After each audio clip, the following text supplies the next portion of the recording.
Hello बच्चों, आज अपन start करने वाले पीएवीटी सॉल्यूशन क्लास 12th का। तो आओ अपना स्टार्ट करते। Question number 1। सबसे पहला क्वेश्चन आपसे पूछा गया major product of the following, और जो रिएक्शन दिया गया है वो है कॉल्वेस रिएक्शन। तो इस रिएक्शन में यहाँ पे CO2 का लिबरेशन होता है एनोड पे। तो CO2 जब लिबरेट हुआ होगा तो ये जो फ्री रेडिकल बना होगा वो CH3 सिंगल बॉन्ड CH2, और इसके 2 मोल होते हैं।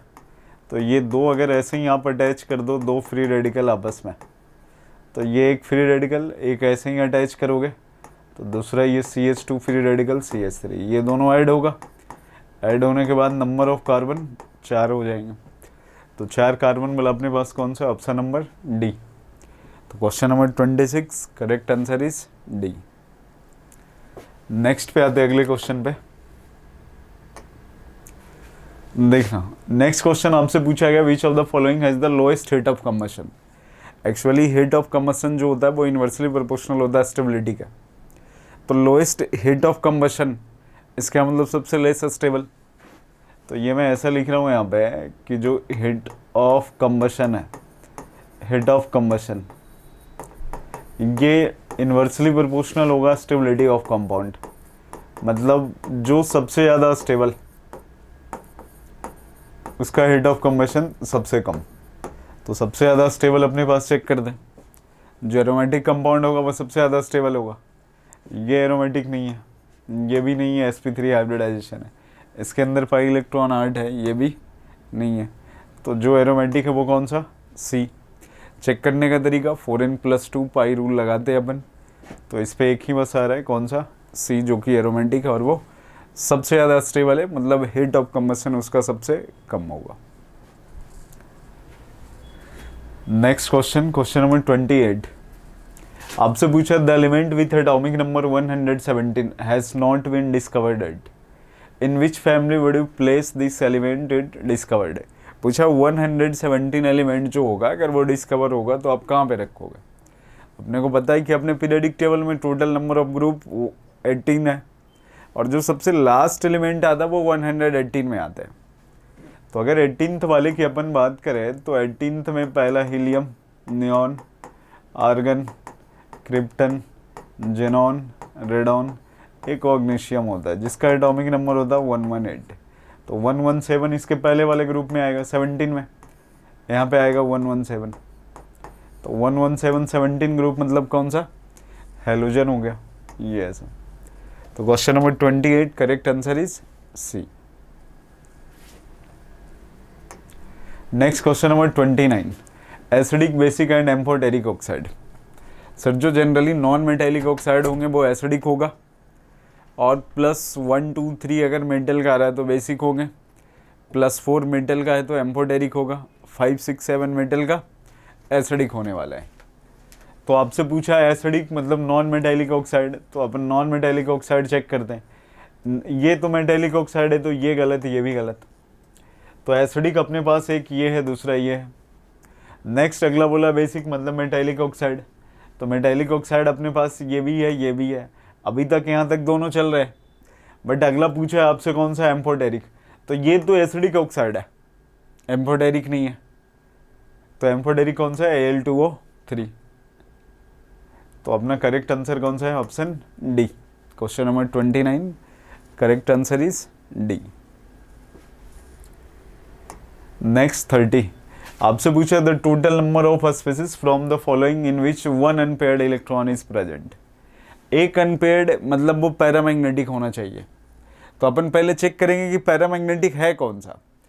तो N2 अगर अपन चेक करें, N2 total number of electron, number of electron इसके अंदर 14। तो जब आप इलेक्ट्रॉनिक कॉन्फ़िगरेशन लिखोगे तो इसमें कोई अनपेयर्ड नहीं बचेगा। और ऐसे भी जो इवन नंबर ऑफ मॉलिक्यूल्स है ना वो सब के सब डाईमैग्नेटिक है, 2 को बस छोड़ करके। एक 2 में आता है, एक B2 और एक आता है O2।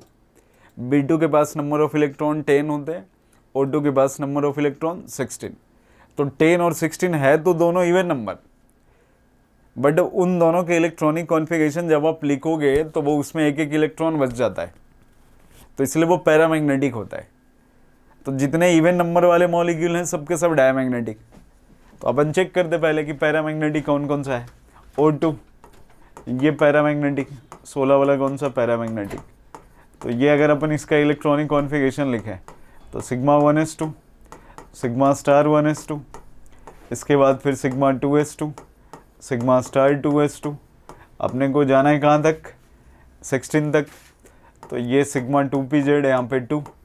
इसके बाद फिर कौन सा आएगा, ये हो गया अपना पाई 2px 2 इलेक्ट्रॉन, पाई 2py। यहाँ तक नंबर ऑफ इलेक्ट्रॉन 2, 4, 6, 8, 10, 12, 14, 16 जाना है। तो इसके बाद है अपने पास pi star 2px equal to pi star 2py। इसमें देखें एक और एक, तो अनपेयर्ड इलेक्ट्रॉन इसमें कितने, 2 हैं, बट अपने को चाहिए कितना, 1। इसका मतलब ये भी कैंसिल है, ये भी कैंसिल है। नेक्स्ट है अपने पास C2 माइनस। C2 माइनस का चेक करते हैं अपन। C2 माइनस में नंबर ऑफ इलेक्ट्रॉन कितने, C2 माइनस में अगर नंबर ऑफ इलेक्ट्रॉन देखें तो इसमें नंबर ऑफ इलेक्ट्रॉन जो होगा, इसमें नंबर ऑफ इलेक्ट्रॉन कितने हो गए, 13। तो 13 वाला जब आप लिखोगे तो ये विदाउट, ये विद sp मिक्सिंग है। तो इसका electronic configuration sigma 1s2, sigma star 1s2, फिर इसके बाद sigma 2s2, sigma star 2s2, फिर इसके बाद कौन सा, ये आएगा फिर पाई 2px equal to pi 2py। तो यहाँ तक इलेक्ट्रॉन 8 है, ये 9, 10, ये 11 और ये फिर 12, 13 फिर इसी में। तो टोटल अपने पास इलेक्ट्रॉन ये 13 अपने को भरना है। टोटल 2, 4, 6, 8, 8 और 2 10, 11, एक इसमें आएगा, ये 12। नेक्स्ट इसके बाद कौन सा, सिग्मा 2pz में कितने इलेक्ट्रॉन, 1। तो एक तो अपने लिए कौन सा हो गया, C2 माइनस। वैसे ही O2 माइनस चेक कर दे। O2 माइनस, ये O2 माइनस का जब आप लिखोगे तो इस वाले में नंबर ऑफ इलेक्ट्रॉन 17। तो 17 देखो ना, 16 तक तो अपन ने लिख रखा है, 17 लिखोगे तो इसमें एक आ जाएगा, तो एक अनपेयर्ड बच जाएगा। तो एक तो C2 माइनस आ गया और एक कौन सा आ गया, O2 माइनस। O2 2 माइनस में 18 इलेक्ट्रॉन, वो तो डायमैग्नेटिक है, तो ये तो होगा ही नहीं, इसमें 17 इलेक्ट्रॉन है। H2 plus number of electron कितने, 1। तो ये तो सिग्मा 1s1, तो ये भी एक आ गया। Next Cn minus. Cn minus में नंबर ऑफ इलेक्ट्रॉन, कार्बन के पास 6, नाइट्रोजन के पास 7, 1 माइनस, तो टोटल 14। 14 मतलब डायमैग्नेटिक है, तो ये गलत है। He2 plus number of electron 3, ये सिग्मा 1s2, फिर सिग्मा स्टार 1s1, तो एक अनपेयर्ड इसके पास। तो टोटल कितने हो गए, 1, 2, 3, 4। तो अपना करेक्ट ऑप्शन 4th। तो question number 30 correct answer is 4th। Next अगले पे आते 31। मिस मेटल एनालॉय ऑफ, ये आपको याद रखने पड़ेंगे, जिसके अंदर 5% आयरन होते हैं, 95% लेंथेनॉइड होता है। 5% आयरन, 95% लेंथेनॉइड, तो वो कौन सा है, ऑप्शन बी। नेक्स्ट है इसके बाद question number 32। Which of the following complex है zero magnetic moment. Zero magnetic moment उसी में आएगा जिसका अनपेयर्ड इलेक्ट्रॉन एक भी नहीं बचेंगे। सबसे पहले अपन देखते हैं ये NH3। आपको ये ध्यान रखना होगा कि Ni+2 के लिए NH3, जनरली जो NH3 होता है ना, ये SFL होता है, स्ट्रॉन्ग फील्ड लिगेंड होता है, बट वो Ni+2 के लिए, Ni+2 के लिए जो NH3 होगा ये वीक फील्ड लिगेंड का काम करता है। तो इसके अंदर तो अनपेयर्ड इलेक्ट्रॉन बच जाएंगे। ये NiNH3 6, इसमें क्या होगा, अनपेयर्ड इलेक्ट्रॉन बच जाएंगे, तो उसके मैग्नेटिक मोमेंट कभी जीरो आ ही नहीं सकते, तो ये कैंसिल। नेक्स्ट है Na3Fe6, ये वीक फील्ड लिगेंड, ये भी क्या होने वाला है, इसमें अनपेयर्ड इलेक्ट्रॉन बच जाएंगे, तो ये भी कभी नहीं आ सकता। H2O वीक फील्ड लिगेंड, ये भी नहीं। ये OX, अब ये SFL की तरह काम करता है। CO का ऑक्सीडेशन नंबर है +3, मतलब ये अगर आप नॉर्मल लिखो CO तो ये आएगा 4s2 और 3d7, +3 है तो 2 यहाँ से 1 यहाँ से, बचेगा अपने पास 3d6, तो ये 3d6 यहाँ पे ऐसे अपन लिख सकते हैं। इसमें 2 इलेक्ट्रॉन और 2 ये खाली, मतलब ये D2 sp3, कोई अनपेयर्ड नहीं। तो इसमें कोई अनपेयर्ड नहीं, तो मैग्नेटिक मोमेंट की वैल्यू 0। मैग्नेटिक मोमेंट कैसे निकालते हैं अपन, √n × n + 2। Unpaired electron 2, sorry unpaired electron अगर जीरो तो magnetic moment zero, unpaired electron zero है, तो ऑप्शन नंबर डी हो गया 32 का डी ऑप्शन। 33 आपसे पूछा what is the correct electronic configuration, coordination number 6 है, तो कोऑर्डिनेशन नंबर 6 इसका मतलब ये ऑक्टाहेड्रल कॉम्प्लेक्स, और इस ऑक्टाहेड्रल कॉम्प्लेक्स में अपने को दिया गया है कि ये CN है, मतलब SF स्ट्रॉन्ग फील्ड लिगेंड, तो इसकी स्प्लिटिंग ऐसे ऊपर 2 नीचे कितने 3 होंगे, तो अब ये इसका लिखो यहाँ से Fe+2 का इलेक्ट्रॉनिक कॉन्फ़िगरेशन क्या होगा, 2 निकल जाएंगे, 3d6 बचेगा, नीचे वाले को T2G बोलते हैं, ऊपर वाले को Eg बोलते हैं, इसमें 6 इलेक्ट्रॉन पेयरिंग के साथ आएगी क्योंकि स्ट्रॉन्ग फील्ड लिगेंड है, तो T2G 6 हो गया और Eg में कितने हैं 0, कौन सा option, option number B. Next अगले क्वेश्चन पे आते हैं, क्वेश्चन नंबर 34।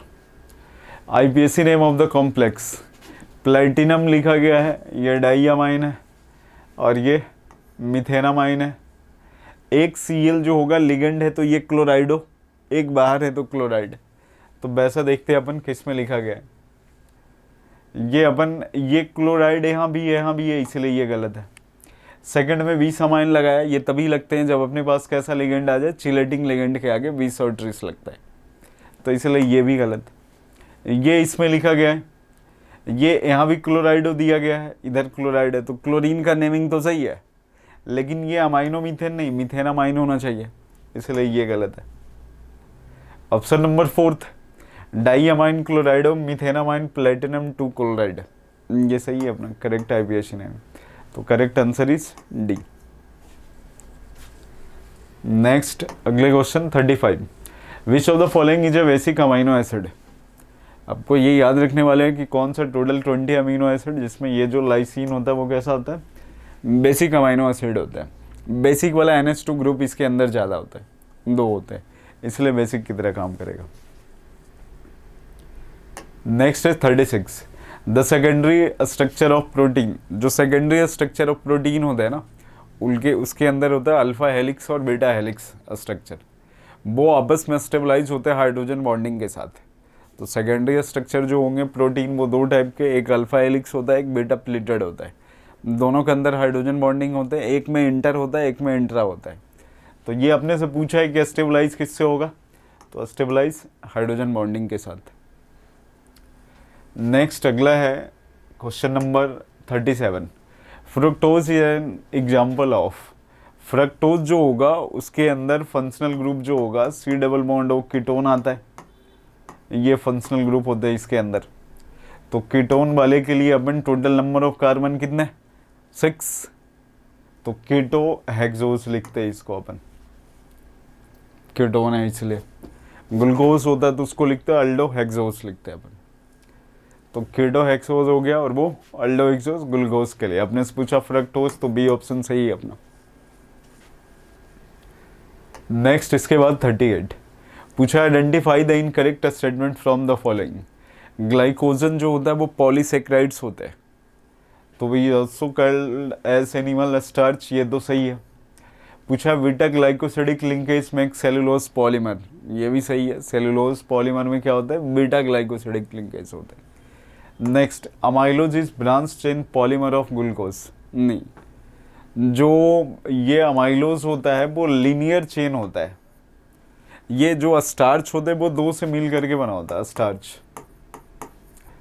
एक जो बना होता है उसका नाम होता है अमाइलोज, अमाइलोज पेक्टिन बोलते हैं, और दूसरा वाला जो होगा वो ब्रांच्ड पॉलीमर होते हैं, ये जो होता है ये लीनियर पॉलीमर होता है, लीनियर पॉलीमर, तो ये जो ब्रांच लिखा है इसकी वजह से ये गलत हो गया, तो अपना करेक्ट आंसर कौन सा है, सी ऑप्शन, एक अमाइलोज और दूसरा अमाइलोज पेक्टिन, ये 20% के आसपास और ये 80%, तो खैर ये गलत किस वजह से हुआ, ये ब्रांच चेन की वजह से, यहाँ पे लीनियर आना चाहिए तो सही हो जाता, तो इनकरेक्ट ऑप्शन अपना कौन सा है, C option. 39 thiamine and pyridoxine are also known as respectively, ये भी आपको याद रखने पड़ेंगे, एक विटामिन B1, दूसरा विटामिन B6। तो करेक्ट आंसर कौन सा? 39 का बी। नेक्स्ट है इसके बाद 40। पूछा विच of the following amino acid is not optically active. Optical active होने के लिए एटलीस्ट अगर किसी ऑर्गेनिक कंपाउंड में, किसी अमाइनो एसिड में एक ही कायरल सेंटर है तो डेफिनेटली वो ऑप्टिकल एक्टिव होगा। तो कायरल सेंटर तो होना ही पड़ेगा अपने को ऑप्टिकल एक्टिव के लिए। तो ये ग्लाइसिन ऐसा कंपाउंड है जिसका स्ट्रक्चर ऐसा NH2CH2NC OOH। इसमें कोई कायरल सेंटर है ही नहीं कहीं पे, तो ये ऑप्टिकली क्या होने वाला है? इनएक्टिव है। तो अपना करेक्ट आंसर कौन सा है? D option. नेक्स्ट अगला है question number 41। On heating glucose with Fehling solution we get a precipitate whose colour is. अगर ग्लूकोज जो है इसकी आप हीटिंग करवा रहे हो फेलिंग सॉल्यूशन के साथ, मतलब कॉपर +2 के साथ, तो ये Cu2O का एक रेड प्रेसिपिटेट देता है, और इधर जो बनता है उसका नाम होता है ग्लूकोनिक एसिड होता है, ग्लूकोनिक एसिड बोलते हैं। तो अपना करेक्ट आंसर कौन सा है? रेड प्रेसिपिटेट आएगा, बी ऑप्शन। तो 41 का B. Next 42। The hormone that helps in the conversion of glucose to glycogenin, ये इंसुलिन का हेल्प है। याद रखने वाले हैं 42 का D option. 43। In the given reaction sequence आपसे ये पूछा है कि एक्स क्या रखोगे ताकि ये बने। तो अपन चेक कर दें यहाँ पे कि कौन सा मोस्ट प्रोबेबल आ सकता है। अगर अपन एनिलीन लेकर के चलते हैं तो एनिलीन से ऐसा कुछ आएगा, ऊपर NH2 होगा। ये अगर आप Br2 और CH3COOH लगा रहे हो तो ये ऐसा होगा। ऑर्थो पैरा पोजीशन पे Br लग जाएंगे, तो इधर भी Br, इधर भी Br, यहाँ पे भी Br। बाद में इसकी रिएक्शन ये NaNO2 + HCl, इस रिएक्शन को बोलते हैं अपन डाइजोटाइजेशन रिएक्शन, डाइजोटाइजेशन रिएक्शन। तो ये बताओ, ये कुछ ऐसा हो गया होगा, रिंग हो गए होंगे, ऊपर N2+ और Cl-, और तीनों पोजीशन पे Br लग गया होगा। बाद में क्या करवाया गया है? ये C2H5OH और इसके हीटिंग, तो हीटिंग करवाओगे तो ये N2+ Cl- निकल जाएगा, ये एसिडिक हाइड्रोजन मिल जाएगा, ये यहाँ पे Br एंड Br, ये ऐसा। इसका मतलब 43 का करेक्ट आंसर डी। नेक्स्ट है अगला क्वेश्चन, क्वेश्चन नंबर 44। बेंजामाइड का ऐसा, बेंजामाइड जो होगा ये C≡O और ये NH2, बेंजामाइड। और एक है बेंजाइल अमाइन, बेंजाइल अमाइन ऐसा CH2 सिंगल बॉन्ड NH2, ये हो गया बेंजाइल अमाइन। और ये जो हो गया this is the benzamide, benzamide. अब इन दोनों को डिस्टिंग्विश करना है। सबसे पहला NaOH लिया है, तो NaOH बेसिक कैरेक्टर के, ये दोनों भी बेसिक कैरेक्टर के, तो इसके साथ हो नहीं सकता है। कोल्ड डाइल्यूट HCl, इसका लोन पेयर इधर रेजोनेंस में है, तो HCl के साथ रिएक्शन करने के लिए कैपेबल नहीं है। बट इस वाले का जो लोन पेयर है ये फ्री है, तो ये HCl के साथ रिएक्शन कर सकता है, और करने के बाद वो ऐसा बना लेगा, ये CH2 हो जाएगा, ये NH3+ Cl- हो जाएंगे। तो HCl लगाने पे दो एक के साथ रिएक्शन कर रहा है, एक के साथ नहीं कर रहा है। डिस्टिंग्विश करने का मतलब ऐसा सूटेबल रिएजेंट अपन यूज़ करते हैं ताकि वो एक के साथ रिएक्शन करे, दूसरे के साथ ना करे। तो वो कौन सा ऑप्शन अपने को मिला है? ऑप्शन बी, तो कोल्ड डाइल्यूट HCl। 44 का B option is the correct. Next है इसके बाद अगला क्वेश्चन नंबर 45। बोला 279 gram of aniline is reacted with 1 equivalent of benzene diazonium chloride. Reaction लिखते हैं अपन, ये आपको दिया गया है यहाँ पे कि दिस इज एनिलीन है, इसकी रिएक्शन आपने करवाया किसके साथ? डाइजोनियम सॉल्ट के साथ। तो ये होगा N2 प्लस Cl माइनस। ये कपलिंग रिएक्शन है, तो कपलिंग रिएक्शन में ऐसे येलो डाई ये बनेगा, तो उसका मॉलिक्यूलर फॉर्मूला है NH2।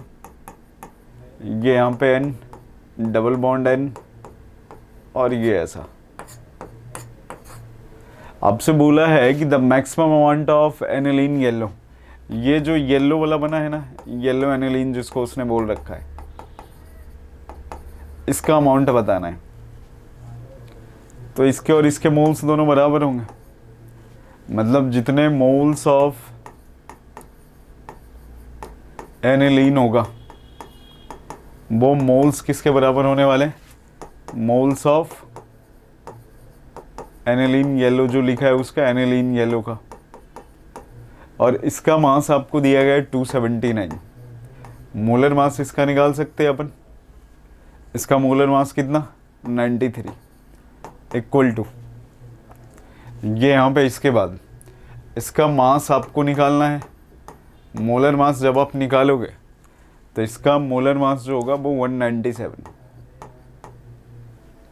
तो यहाँ से मास अब आ गया ना अपने को, मास क्या होगा, ये 3 से कैंसिल है, तो मास की वैल्यू हो गई 197 इंटू 3, दिस इज 591। तो करेक्ट आंसर अपना कौन सा है, सी ऑप्शन है। मोल का क्वेश्चन ऑलमोस्ट ऑर्गेनिक को मिक्स करते हुए बनाया गया है। नेक्स्ट इसके बाद अगले क्वेश्चन पे आते हैं अपन। क्वेश्चन नंबर 46 आपसे पूछा है कि complete combustion of 750 gram of an organic compound. एक ऑर्गेनिक कंपाउंड है जो कि 750 ग्राम है, ये आपको CO2 दे रहा है जो कि 420 है, और एक जो दे रहा है वो है H2O। H2O का मास कितना है, 210 ग्राम है। तो आपसे पूछा the percentage composition of carbon and hydrogen in organic compound is. तो कार्बन का percentage of carbon already you have given sir 15.3। तो अगर अपने को परसेंटेज ऑफ हाइड्रोजन निकालना होगा तो जब इसका मोलर मास 18 ग्राम है तो मास ऑफ हाइड्रोजन 2 है, तो 18 में 2 है तो एक में कितने होंगे, 2/18, और ये मिला कितना अपने को 210 में, तो 210 में निकल जाएगा हाइड्रोजन का वेट H2O के अंदर। अब पूरे ऑर्गेनिक कंपाउंड में कितना है, तो डिवाइड करना पड़ेगा आपको 750 से, परसेंटेज निकालना है तो ये ऑलमोस्ट कैंसिलेशन के बाद 3.11% ऐसे कुछ आते हैं। तो नियरेस्ट इंटीजर लिखना है तो आप क्या लिख सकते हो, इसको 3 लिख सकते हैं अपन। तो 46 का करेक्ट आंसर कौन सा, थर्ड ऑप्शन। थर्ड ऑप्शन नहीं, थर्ड आएंगे, 3 आएंगे इंटीजर टाइप पे। नेक्स्ट है 47 the number of moles of CuO that will be utilised in the Dumas method. Dumas method अपन नाइट्रोजन के एस्टिमेशन के लिए यूज़ करते हैं। आपसे पूछा है in sample of 57.5 gram of NN dimethyl amino pentane. इसका स्ट्रक्चर अगर अपन बनाए तो ऐसा होगा, N पे 2 क्या लगा हुआ है, CH3 लगा हुआ है, और ये अमाइनो पेंटेन है मतलब CH2 4 होंगे और एक CH3 लगा होगा ऐसा। तो वही सेम इसकी रिएक्शन जब आप करवाओगे किसके साथ, इसका मॉलिक्यूलर फॉर्मूला लिख लेते हैं अपन। टोटल कार्बन कितने हैं, 4 यहाँ, 5, 6 और 7, तो C7 हो गया। हाइड्रोजन काउंट कर दे, 3 + 3 6, 6 + 3 9, 9 + 8 17, तो H17 हो गया। इसके बाद नाइट्रोजन कितने हैं, 1, तो 1 नाइट्रोजन आ गया। अब ये इसकी रिएक्शन अगर आप, मैंने लिखा है C7H17N, इसकी रिएक्शन अगर आप CuO के साथ करवा रहे हो तो डुमास मेथड में ये कुछ ऐसा बनता है, एक तो CO2 बनेगा, एक जो बनेगा वो H2O बनेगा, एक N2 बनते हैं, और फिर कॉपर। सबसे पहले रिएक्शन बैलेंस करनी पड़ेगी अपने को, तभी मास निकलेगा। तो कार्बन 7 है तो इधर भी 7 रखें। हाइड्रोजन यहाँ पे 17 है तो 17 रखने के लिए 17/2 करना पड़ेगा। नाइट्रोजन यहाँ पे 1 है तो 1 लाने के लिए नाइट्रोजन की, अगर 1 अपने को नाइट्रोजन लेकर के आना है तो 1 नाइट्रोजन लाने के लिए 1/2 करना पड़ेगा। अब अपन टोटल काउंट करते हैं यहाँ पे क्या, ऑक्सीजन, तो ऑक्सीजन 7 × 2 14 यहाँ पे, प्लस 17/2 यहाँ पे, और ये कितना, इतना ही है अपने पास। तो ये देखो ना टोटल ऑक्सीजन कितने आ जाएंगे, 45/2 आ गया। इसका मतलब इसके आगे कितना लगाना है आपको, 45/2। तो कॉपर 45/2, मतलब इधर भी कितना है 45/2। अपने को ये बोला है कि इसमें दिया गया है, किसका ग्राम दिया गया, 57.5 ग्राम, ये इसका मास दिया गया है। और अपने को निकालना 57.5 ग्राम ऑफ एन डाइमिथाइल पेंटेनेज। हाँ, CuO के कितने मोल्स होंगे, जब इसके 1 मोल्स है तो इसके इतने मोल्स है, तो जो मोल्स दिया गया उसमें से निकाल लेते हैं। तो यहाँ से मोल्स, इसका कितना मास है 57.5, मोलर मास निकालें तो ये कितना C7 है, तो ये 84, N का 14 और ये कितना 17 हो गया। ये इन सबको अगर ऐड करें तो ये 57.5 डिवाइडेड 115 आ रही है। इसको कैंसिल करो तो 1/2 मतलब 0.5 मोल। तो 1 मोल से 45/2 है, तो 0.5 से कितने आ जाएंगे, तो मोल्स ऑफ CuO कितना, 1 मोल से 45/2, तो 0.5 से कितने हो जाएंगे, 45/2 इंटू 0.5। इसको ओपन करें तो ये ऑलमोस्ट अपने को 45/2, ये 22.5 का आधा, तो ये 11.25। आंसर जो लिखना है वो इसमें लिखना है। तो ये कितने आएंगे 1125 इंटू 10⁻⁻²। तो बताओ अपना करेक्ट आंसर कौन सा, इंटीजर में पूछा है तो ये 1125 आ गया, ये है आंसर अपना। Question number 47 1125। नेक्स्ट है, इसके बाद अगले क्वेश्चन पे आते हैं अपन, थोड़ा कैलकुलेटिव था ये। Question number 48, according to molecular orbital theory the number of unpaired electron. Sir C2-2, इसमें number of electron 14, number of electron 14। तो डायरेक्ट भी लिख सकते हैं, ये डायमैग्नेटिक है, डायमैग्नेटिक में अनपेयर्ड इलेक्ट्रॉन होते ही नहीं है। तो अगर ये डायमैग्नेटिक है तो इसमें अनपेयर्ड इलेक्ट्रॉन होंगे ही नहीं, तो unpaired, no unpaired electron, no unpaired electron, इसका मतलब 0 आएंगे ये। तो इसका आंसर क्या होगा 0, 48 का 0। Next 49, number of electrons in vanadium 23, atomic number 23, electronic configuration 1s2। पूछा वैनेडियम में L=1 में कितना इलेक्ट्रॉन, तो 1s2, 2s2, 2p6, 3s2, 3p6 and 4s2, 3d3। तो L=1, एक यहाँ पे आ रहा है, एक यहाँ पे, इसमें इलेक्ट्रॉन 6, इस वाले में भी इलेक्ट्रॉन 6, तो टोटल कितने आ गए 12। तो अपना करेक्ट आंसर 12 आ गया, इसका 49 का 12 हो गया। नेक्स्ट है 50, the spin only magnetic moment of the complex present in Fehling reagent. Fehling reagent जो होता है, एक कॉपर सल्फेट होता है और दूसरा सोडियम टार्टेरिक एसिड होता है। तो फेलिंग मतलब ये कॉपर सल्फेट, तो कॉपर +2 होगा, तो इसका मैग्नेटिक बोहर्स मैग्नेटन निकालना है। सर बोहर्स मैग्नेटन का फॉर्मूला ऐसा, n इंटू n+2 का रूट, जहाँ पे n = number of unpaired electron, unpaired electron. तो Cu+2 का इलेक्ट्रॉनिक कॉन्फ़िगरेशन क्या होगा, आर्गन आएंगे। जनरली उसका होता 4s1 3d10, तो 2 इलेक्ट्रॉन निकालोगे तो ये 3d9 होगा।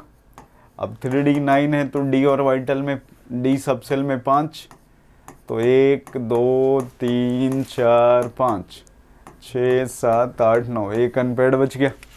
तो वैल्यू रख दे अपन 1 इंटू 1+2, ये कितने आ जाएंगे √3। तो √3 मतलब ऑलमोस्ट 1.73 के आसपास। तो नियरेस्ट इंटीजर पूछा है, तो नियरेस्ट इंटीजर अपना 2 होगा। तो करेक्ट आंसर क्या है इसका 250। तो काफ़ी आसान सवाल थे। Thank you.